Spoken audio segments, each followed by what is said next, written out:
I'm here to the AfriForum studio, to the journalists that are here, but also those watching via live stream. We know that there are also journalists following it there, also members of the public, but I also want to say specifically thank you to AfriForum members that are watching. Vir AfriForum se meer as 300,000 lede wil ons baie dankie sê. Dit is julle ondersteuning wat dit vir AfriForum moontlik maak.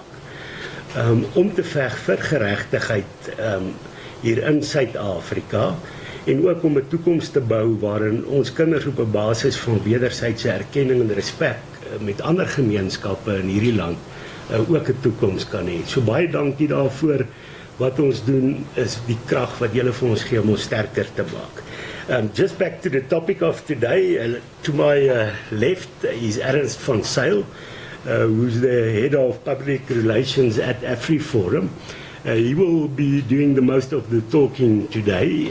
We are launching this report, The World Must Know, but 𝐿 will give you more info in that regard. It's not the first time that we have released this report. It's not simply because the G20 is here this year. We have been drawing up this report for quite a while and have also been distributing it internationally. I think what is significant that this year it coincides with the G20. As I've said, 𝐿 will go into the detail. I just want to give a broader picture and to say that what is contained in this report is actually symptoms of what we believe is a broader problem in the country. From our perspective, things started going wrong when the ANC government did not stick to the 1994 agreement. That was the process of negotiations. And then secondly, the ANC of today is no longer the ANC of former President Nelson Mandela. Why do I say the ANC did not stick with the spirit of the 1994 agreement? In the late 80s and the early 90s, Afrikaners realized that apartheid was no longer sustainable, and it was not justifiable locally but also not internationally, and it had to be substituted with a system that respects the human rights and dignity of all people. And in that change process, of course, there were different models that were proposed.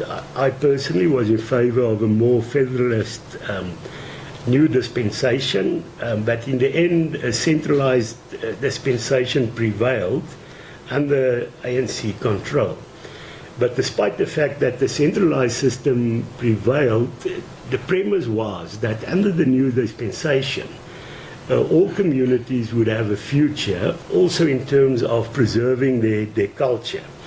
And that was why also many Afrikaners were comfortable saying, we don't, as a minority, we will be able to survive as a cultural community in terms of various important aspects, being able to have Afrikaans schools, being safe and being respected as part of a society where there is mutual recognition and respect, and also where property rights would have been respected, and where, in a sense, you would be able to build a future for your children, and that the next generations would be free of any form of racial discrimination.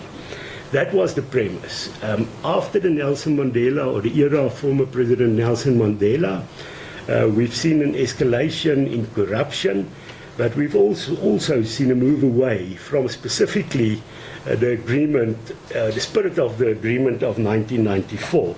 And what you see here are the examples of how the ANC has broken that agreement. For me personally, the most important is the Bella Act, that is an Education Amendment Act that was promulgated at the beginning of the year, which empowers government and a government official to change the language policy of an Afrikaans school.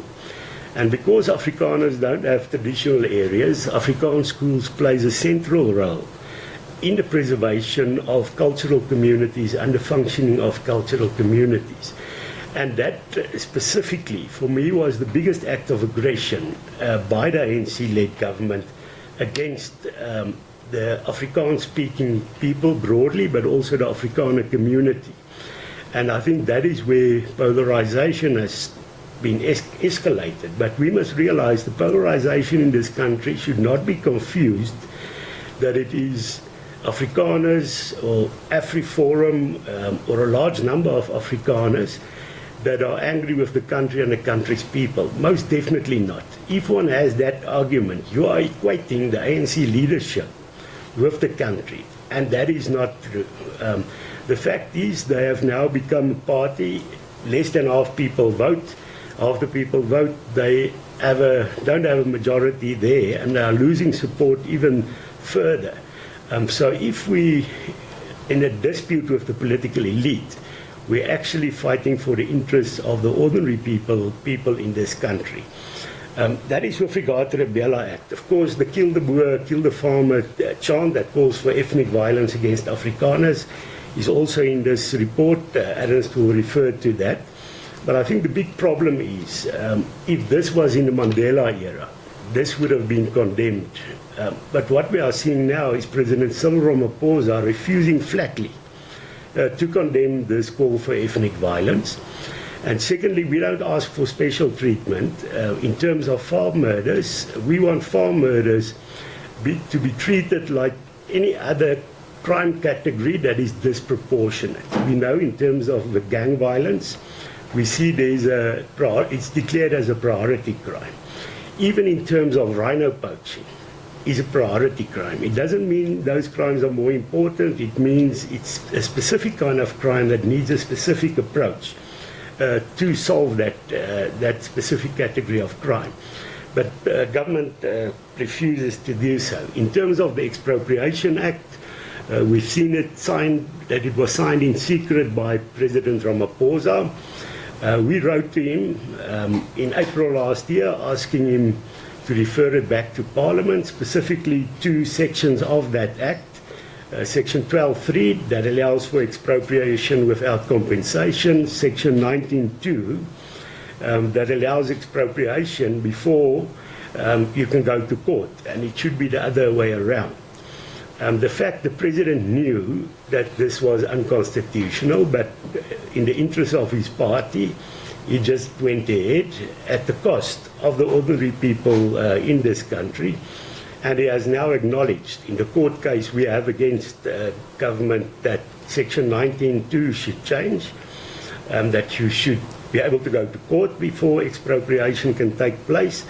Unfortunately, he's still sticking with the expropriation without the compensation clause of the Act.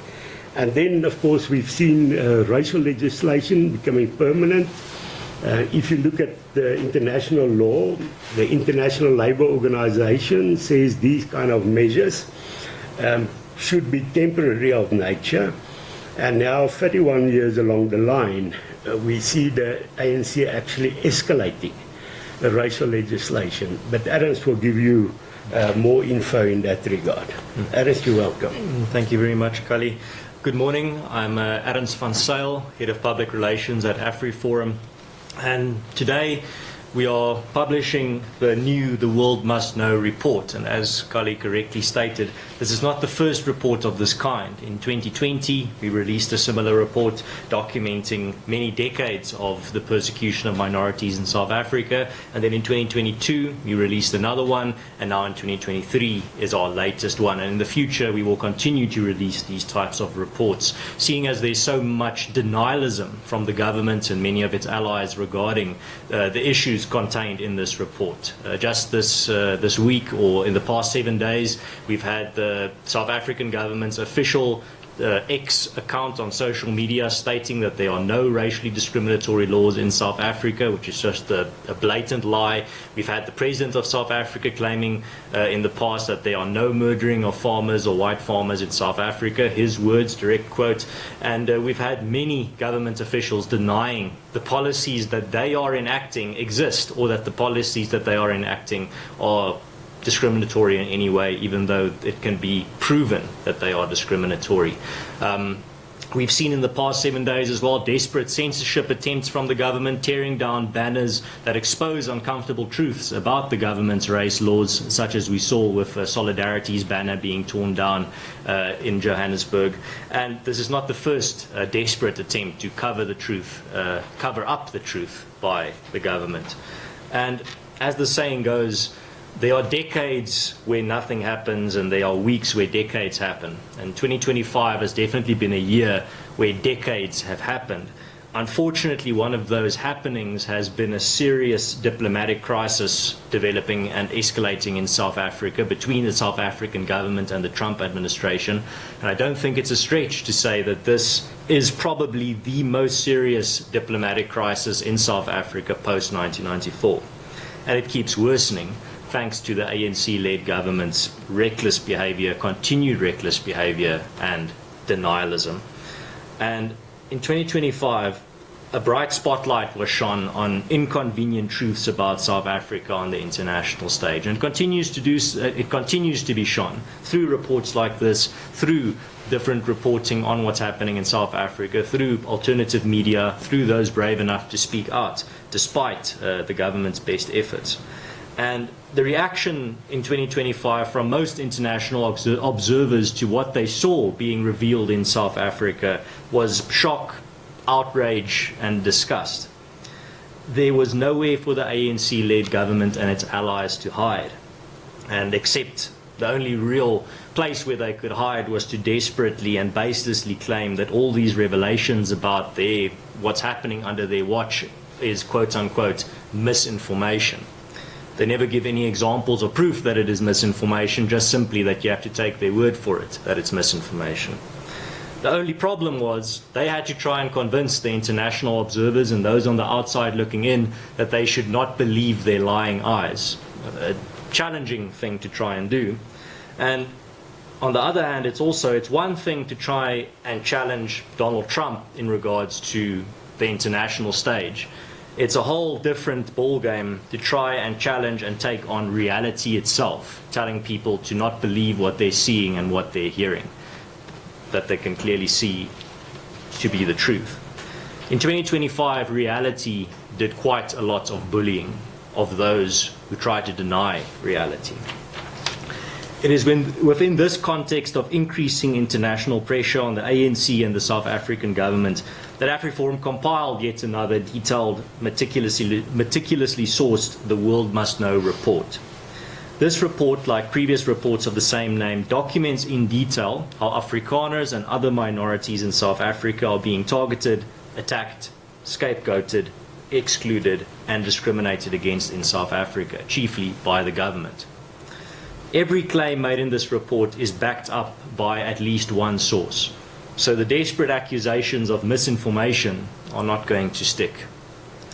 If we want to determine which country's government is the most race-obsessed or which country is the most race-regulated in the world, the number of race-based laws a government has on the books is a good measurement. The ANC-led South African government has over 145 such racist laws. I reckon it's therefore fair to give the South African government the title of the most race-mad on earth. I think that is a bit harsh. Well, look at section 1 of AfriForum's report as it documents in detail the government's most race-mad policies and rhetoric just in 2025. Section 2 of the report unpacks how private property rights are under serious threat in South Africa by a political party in charge that does not see Zimbabwean dictator Robert Mugabe's land grabs as wrong and destructive, but simply as rather sees it as a fundamentally good idea with some minor flaws in its implementation that need to be ironed out. Section 3 of the report discusses the matter of human rights abuses in South Africa by policies enacted by the government. One of the most politically inconvenient facts about South Africa of the past few years has been the steady deterioration of the human rights situation in the country, specifically for minority groups. To keep the report from becoming the length of a novel, it only sticks to documenting the period of 2025 regarding this matter. Section 4 documents the "Kill the Boer, kill the farmer" chant and anti-minority rhetoric happening in South Africa in 2025. What is the purest expression of hatred towards a group of people? Well, I would say calling for their brutal murder based on their identity. Secondly, blaming every single problem caused by you, the government, on them. Both are happening to Afrikaners and other minority groups in South Africa. Heinrich Heine wrote, "Where they burn books, they will ultimately burn people too." And I reckon the same logic applies to statues, monuments, and even language. Those who attack statues will also attack the people those statues represent. Those who seek to destroy a language are ultimately seeking to destroy a people.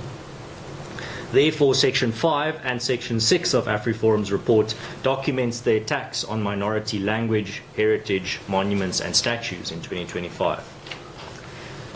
The ANC and its allies keep talking about misinformation regarding farm murders and racist laws being spread internationally by organizations like AfriForum and Solidarity. If these were in fact just baseless lies, they'd calmly refute them by presenting the truth as a counter. If AfriForum was lying, you could simply present the truth and AfriForum would be humiliated on the international stage. But that's not what the South African government has done.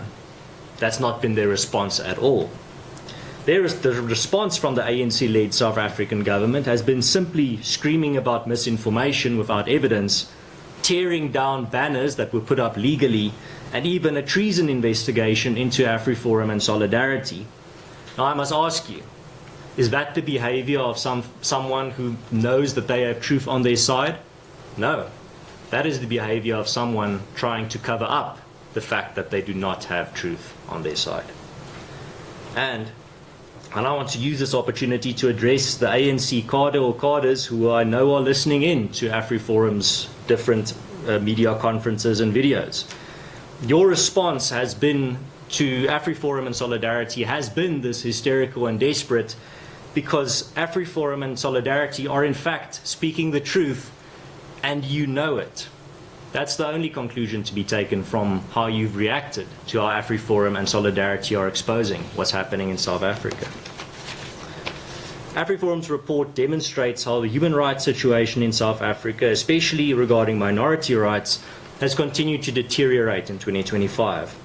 The South African government's racially discriminatory policies are increasing in number and severity. Private property rights are increasingly under threat. Incitement of violence and hatred against minority groups from powerful politicians is escalating. Critics of the government are subject to intimidation, censorship and investigation. And minority heritage and education are being targeted, attacked and marginalized.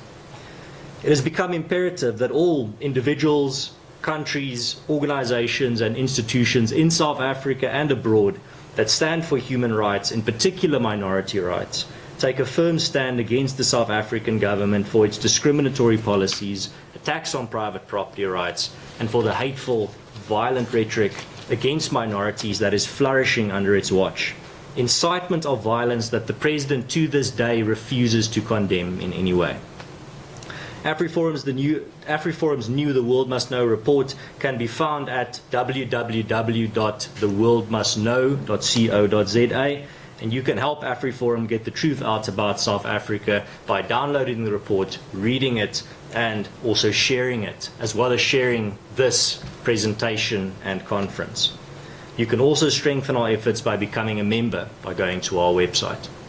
Soon AfriForum will be heading to the United Nations as well to present the findings of our report, as well as to spread it among influential organizations, individuals and institutions in Europe. We will be taking copies of our Malema dossier along as well as also another substantiating document. And with all these revelations, with all the documents that AfriForum has published, with all the claims we make, I just want to remind people, as always, to not just believe blindly what we say, research what we say, and you'll see where the truth, in the end, is to be found. Thank you very much for your time. And 𝐾𝐨𝐺'𝐿 has some final thoughts as well before we go to questions. Yeah, thank you so much, Ernst. The question some people might ask, why are you approaching the international community with this? Why aren't you looking for local solutions? And the fact is, we prefer local solutions. You know, the President said in Parliament that we should find South African solutions for South African problems. But he cannot say that, and in the end he simply ignores letters we write to him. He does not even come back and say he disagrees. He simply ignores it. We wrote to him with regard to the Expropriation Act. We wrote to him with regard to specifically the Kill the Boer, Kill the Farmer chant. He ignored that. Before we went to the US, we wrote again and said, let's discuss this. And there was no solution locally. And the reason why external pressure is needed, one would realize if you read the ANC's own strategy and tactics document. And that is available on their website. Before every national election conference they bring out a new strategy and tactics document. It's a new document, but with old concepts, Cold War concepts, speaking about national democratic revolution, speaking about the motive forces, speaking about the anti-revolutionary forces, where we've been fortunate enough to be called that. But then they also speak about the balance of forces. And that is very important. They say openly they've got their ideology and their agenda they're going to push through, and they will only take a small step back and wait if the balance of forces are against them. And we've seen that happen in many cases. They said in 1994 they had to make certain concessions because they speak about specifically what they call the centers of power, said they did not have control of that because we know many members of minority communities were in the civil service, in the police and in the army, so they could not move. But now they're quite open and say we control all the centers of power. We control the police, we control the civil service, we control the army, so we can push ahead quite fastly. And they even say they're going into a next phase of what they call the revolution. And that is why 30 years ago, you wouldn't have seen the Bella Act being signed. 30 years ago, you wouldn't have seen the Expropriation Act being signed. 30 years ago, you would not see the kind of stringent race regulations that were published just a few months ago. So that is because they believe, the ANC, that they are in full control. And we try to shift the balance of forces by going to court in South Africa, by having a huge protest regarding the Bella Act, the biggest protest from the Afrikaner community since 1994. And in the end we saw that the ANC was so confident that even that pressure we applied could not sway them.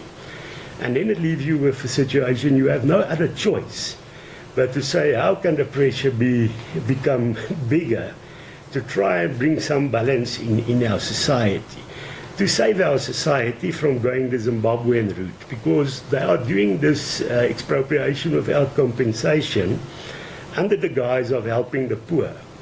But you can go and have a look in Zimbabwe. It was not only landowners that were harmed. I'm not a landowner, but I'm worried about this specifically because what you see, if property rights aren't respected, you will see specifically growing poverty, growing unemployment, and you will see people fleeing a country, as we are seeing happen in Zimbabwe. So trying to save the country is an act of loyalty.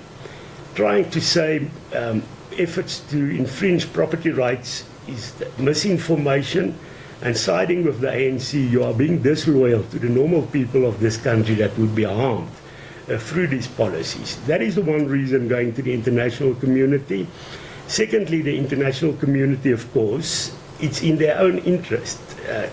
These countries that are coming to the country, they have in the country businesses that have invested in South Africa. They want investments in future.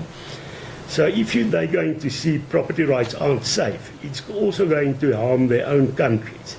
And that is why we believe also in terms of these other countries, take a stance against what is happening.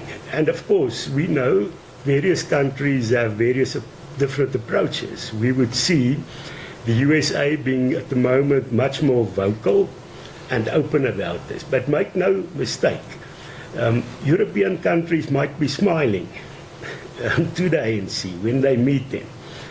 But they know that if property rights aren't respected, their companies would simply leave, as happened in Zimbabwe.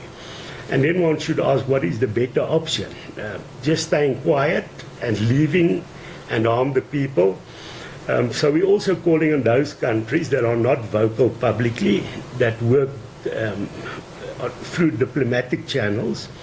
You can have an open discussion in this regard with the South African government. There are solutions that we have proposed because we believe it's in the interest of the people of this country, but also other countries in the world, that we find a solution for these pressing issues. Thank you so much. Are there any questions? Yes. Yes, you're welcome. Loham from MDNtv. Through your address, you've made evidence that it's all in the interest of South Africa as a country. However, when you did make this report, especially I'm looking at the section where you're talking about deterioration in human rights, and when you speak to the country. However, your report does not include the majority group of the country who are also facing the same challenges. Would you say that then the interest is more on the minority group and there's not much to say regarding the majority group? Are these people not facing the same challenges? Maybe I should say this report specifically refers to issues that affect minority communities, as the 𝐬𝐮𝐽𝐫𝐞𝐭 chant, and certain statements being made by government, and certain legislation that focuses directly on minorities. But AfriForum as an organization, if you look broadly at our activities, there are activities, probably the majority of them, that are in the interest of everybody in the country. For instance, 95% of Advocate 𝐟𝐨𝐫𝐞 and his team at the private prosecution unit are aimed at poor people that don't have access to good legal assistance and that are quite vulnerable to the collapse of the criminal justice system in this country.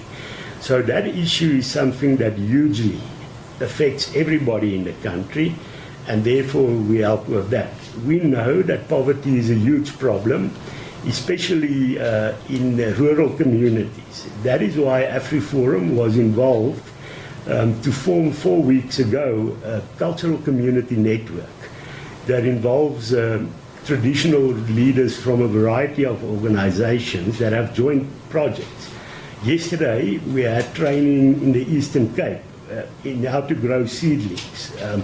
So those are the kind of issues we work with. If we fix infrastructure in towns, if we fight for water, as we do in 𝐃𝐨𝐧'𝐭, we joined with all the communities there to form a campaign called 𝐬𝐮𝐬𝐿.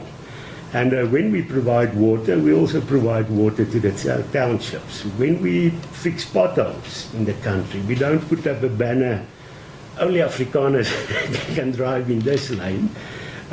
So we have many issues that we tackle that are of importance, but even some of the issues that we've mentioned here, if we're going to disrespect property rights in the country, it would be to the detriment of everybody. So the issues that we address here, we believe many of them would be in the interest of everybody. And also when we take on the issue of 𝐬𝐿𝐫𝐞𝐿, it is not a fight against the normal people of this country. The vast majority of black people in this country, we know, simply want a future for their children, simply want to have prosperity, and want peace. They don't want conflict. That is why research has shown that 67% of South Africans want President Ramaphosa to condemn the 𝐬𝐿𝐫𝐞𝐿 chant. So we realize that, and we continue to work with that and build a mutual recognition and respect. What one should always remember, you have the ruling elite, and the ruling elite have access to let their voice be heard. So if you read X, or if you listen to something the media, some members of the media, of course it won't be you, but that bluntly only attacks AfriForum and cites even protecting the ANC when they disrespect property rights, even saying we should not take on the kill the boer, kill the farmer chant. Those are the political elite. And the normal people in this country are not them. So we believe that, and our daily experience is, not one cultural community we work with has said they don't want to work with us because of this. So there's not polarization between the people of this country. There is polarization with regard to the irresponsible policy frameworks of the ANC. There's polarization because there's a lot of corruption in government, but that polarization is between those that are fighting for civil rights and the ruling elite.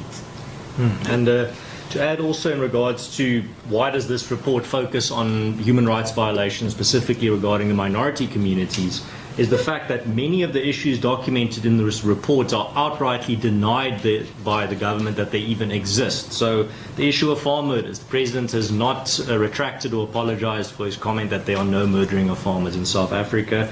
The government this week denying that any racially discriminatory policies exist in South Africa. None of the issues that affect the majority of South Africans I've seen denied by the President. Seeing it, I've never heard the President deny that poverty exists in South Africa, or deny that crime exists in South Africa, or deny that violent crime exists in South Africa. I've never heard any government official deny that rhino poaching exists, or that cash in transit heists exist, that gang violence exists. But I've heard many politicians and people in government deny that farm murders is not a serious issue, race laws don't exist, and many of the other things documented in this report don't exist. So that's why you need this type of research to actually show that no, not only do these issues exist, they are serious issues. Is there other questions? Do you have a follow-up question? Yes, a follow-up question. Sure. If we are saying that 67% of South Africa is in support of this notion, why do we still focus on the dossier that Malema put up to say kill the boer, kill the farmer? Because if you're saying 67% of the people are in support, and we've also seen in the polls, in the elections, that not a lot of people voted for the party EFF. In fact, there has been a decline. So there's not a lot of people who are in support of what they stand for. And also because I think on an international stage, wouldn't it be better if we advocated for all South Africans and not a minority group? Because all these, I believe, also touch on the issues of the majority. Because we look at schools, you find that they are in the rural areas. There are schools which they can learn in their home languages. However, there then becomes a challenge because there are no tertiary institutions that cater for these local languages, which also poses some sort of discrimination. However, that is not being highlighted in the report. The issue of heritage monument statues that are under attack is, I believe it's on both sides, both the majority and the minority. So my follow-up question simply is that wouldn't it be better to advocate for South Africans as a whole on an international level and focus on the challenges that are faced by South Africans? Because if we look at only the minority, the majority are also facing challenges such as unemployment, and which also influences the high levels of crime in this country. Wouldn't we say if we focus on the alleviation of crime per se, it would be better than just to focus on the one side? And we are saying that there are farm murders that are happening in South Africa, and it's both to the minority and the majority. So wouldn't it better to advocate for all South Africans on all issues that are highlighted in this report, because they are all faced by the people of South Africa as a whole, both minority and majority? Well, let me first say about Julius Malema. The fact is, it is a shrinking party that has become desperate, and the more desperate they become, the more radical they become.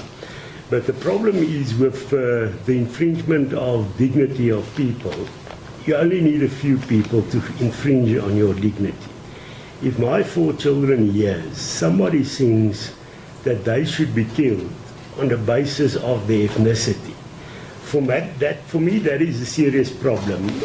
It's not going to make one feel better to say, you know what, the majority of people don't want to sing this, because there are people in this country, and you can have a minority radical elements that brings a lot of destruction to a country. So we should continue to take that seriously. But what is even much more serious than _𝐬𝐮𝐸𝐫𝐞𝐭 chanting this is that the president of the country does not condemn it. That is worse. That one cannot downplay that.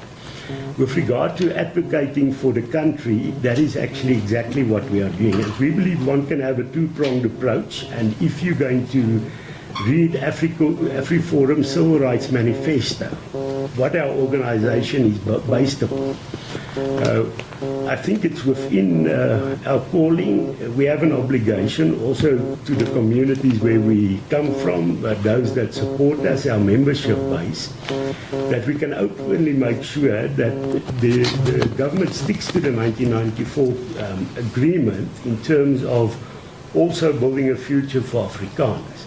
And you can look at civil society organizations in the country. There are many that have a specific goal that they strive towards. So there's nothing wrong to also say we are looking at the interest to build a future for Afrikaners. But also, if you look at our Civil Rights Manifesto, it says that we want to build a society based on mutual recognition and respect amongst all communities in the country. And when we went to the US, and you can go and look at our Washington Memorandum, many issues in there are not just Afrikaner issues. The main issue in there is we saw that the US was going to act against South Africa. Even during the presidency of former President Biden. In 2023, at the House of Representatives in the US, there was a bill tabled calling for the review of relations with South Africa. That was long before we went to the US this year. And if you go and read there, what are the reasons? It's not the stuff that AfriForum says. Some of it is there also. But it mentions former Minister of Foreign Relations, Naledi Pandor, visited Tehran, visited the late President Raisi. After the Hamas attack of 7 October, she telephonically spoke to them.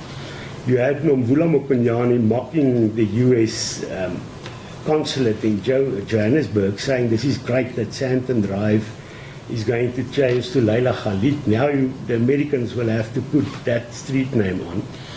Those are the things that happened. And there was a call for the review of relations. So what we did was to say, don't punish the country for this stupidity, because exactly the majority that you referred to would be punished. These tariffs that we are seeing are they're punishing everybody, because people are workers, farmers. There's been a bit of a relief now in terms of fruit, which we are thankful for. But our aim was to, and you can go and read that document, don't punish the country. And if you say don't punish the country, you are standing up for everybody in the country. So the thing we are driving is out of loyalty. If we just sit back and say this is disinformation, that is not going to work. We have seen how it doesn't work. So we believe it's in the interest of everybody in the country if we are just saying what are the problems, how can we solve them, and we have sent our solutions that we believe are possible also to the ANC. We also sent it to a number of countries abroad, and hopefully sanity would prevail and we can solve these issues. Just to add there as well, to also answer your question, yes, the EFF is shrinking, but at the same time, if I were to give you a box of Smarties and tell you that only 10% of them are poisonous, you would still not eat that box of Smarties. And if there was a a political party calling for all black people in South Africa to be murdered, you'd want that party to be at 0%, not 5%, as the EFF is a party that calls for minorities to be killed. And then many of the issues that are documented in this report do not affect the majority of South Africans. They particularly affect minority groups. Discriminatory laws, while they do affect the majority in the sense that they are harming the economy and they're not creating jobs in any way, they target specifically minority communities. And the same goes for the 𝐃𝐨𝐧'𝐭 chant. It targets specific minority communities and it targets farmers. But when AfriForum advocates for farm safety, we advocate farm safety for all farmers, not just white or Afrikaner farmers. And the issue of property rights, that's also documented in this report, that affects everyone in South Africa. If property rights were to be destroyed, everyone in South Africa would be negatively affected. And what we see throughout history and all over the world is that minorities often don't have a voice when it comes to the government. And we just saw, now recently, last week, the minorities within the ANC were up in arms because they claimed they were being marginalized and not being given a voice and not being listened to within the party. So that just proves further that you don't have a party in charge that cares about the voices of minorities in any way. So that's why reports like this are necessary. Is there any other questions? Do you have a follow-up question? Right, Kali, do you have any final thoughts? No, I just want to thank you for attending. For those watching, thank you so much, and all the best. We are positive about the future. Irrespective of what we are seeing, there are enough people in the country that wants to take their future into their own hands, wants to build local solutions at communities. Let's keep on doing that. En baie dankie vir AfriForum lede. Dis julle wat dit als moontlik maak. Alright, ja, tot ziens.